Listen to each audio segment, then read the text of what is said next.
சட்டத்திட்டங்களை, இஸ்லாமிய மார்க்க நெறிமுறைகளை பெண்களுக்கு மத்தியிலே கொண்டு செல்வதற்குண்டான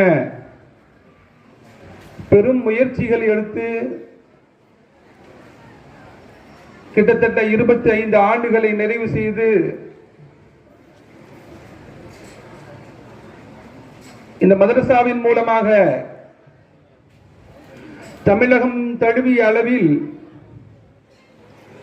கிட்டத்தட்ட 350 ஆலிமாக்களையும் ஹாஃபிலாக்களையும் இந்த அரபு கல்லூரி உருவாக்கி தந்திருக்கிறது.